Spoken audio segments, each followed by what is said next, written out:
Our journey begins in the heart of the ancient Persian Empire, at the Battle of Gaugamela, where Alexander the Great faced Darius III. Sun Tzu emphasizes the importance of knowing your enemy and understanding the terrain. Alexander, a master of strategy, employed this wisdom meticulously. He chose the battlefield, capitalizing on his superior mobility and tactical flexibility. Instead of confronting the larger Persian forces head-on, he used feigned retreats and flanking maneuvers, exploiting the weaknesses in Darius's formations. This battle, a testament to Sun Tzu's principles, resulted in a decisive victory for Alexander, paving the way for his conquest of Persia. The victory at Gaugamela marked a turning point, demonstrating the lasting impact of Sun Tzu's strategies in military history. Sun Tzu's principles would continue to shape military strategies in conflicts for centuries to come. From ancient battles to modern conflicts, his strategies remain applicable in the art of war. The year is 52 BC, as Julius Caesar finds himself embroiled in the intense siege of Alesia against the formidable Gallic leader Vercingetorix. Sun Tzu's teachings on deception and preparation come to life as Caesar implements strategic tactics, constructing a formidable double line of fortifications. Caesar anticipates not only the resistance from within Alesia, but also the reinforcements expected to come from outside. By employing a defensive strategy while simultaneously launching counteroffensives, Caesar effectively traps Vercingetorix's forces, showcasing his tactical genius. This strategic brilliance ultimately leads to the eventual surrender of the Gauls, highlighting how preparation and foresight can decisively turn the tide of war. We turn our attention to the Mongol conquest under Genghis Khan, a figure whose strategic acumen mirrors Sun Tzu's teachings.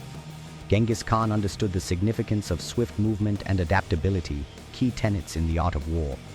He implemented a highly mobile cavalry, employing psychological warfare and deception to unnerve his opponents. The Mongols often used feigned retreats to lure enemies into traps, echoing Sun Tzu's advice to exploit the enemy's weaknesses. Their rapid and unpredictable movements allowed them to conquer vast territories across Asia and Europe, demonstrating that flexibility and speed can be decisive factors in warfare. The Mongol conquest under Genghis Khan not only reshaped the political landscape, but also influenced cultures across continents. The Battle of Chancellorsville in 1863 stands as a poignant example of military strategy during the American Civil War. Outnumbered and facing Union forces led by General Joseph Hooker, General Robert E. Lee executed one of the most brilliant tactical maneuvers in military history. Lee adopted Sun Tzu's principle of deception by dividing his forces and sending Stonewall Jackson on a flanking maneuver to strike at Hooker's right flank.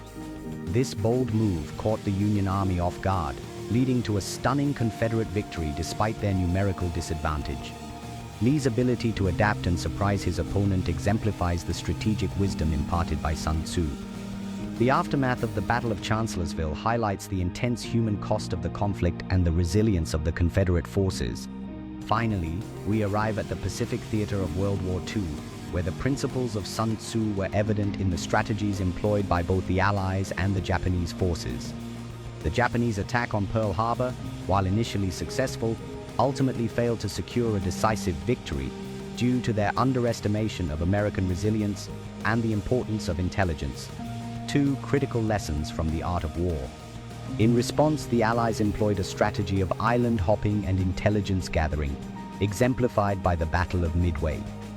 By understanding the enemy's capabilities and exploiting their vulnerabilities, the Allies were able to turn the tide of war in the Pacific, leading to eventual victory. Ultimately, the strategies employed in the Pacific Theater not only highlighted the effectiveness of military intelligence, but also showcased the resilience and determination of the Allied forces. In conclusion, the strategies articulated by Sun Tzu in the art of war have profoundly influenced military leaders throughout history. From the tactical brilliance displayed at Gaugamela to the psychological warfare of the Mongols and the audacity of Robert E. Lee, these principles remain as relevant today as they were in ancient times.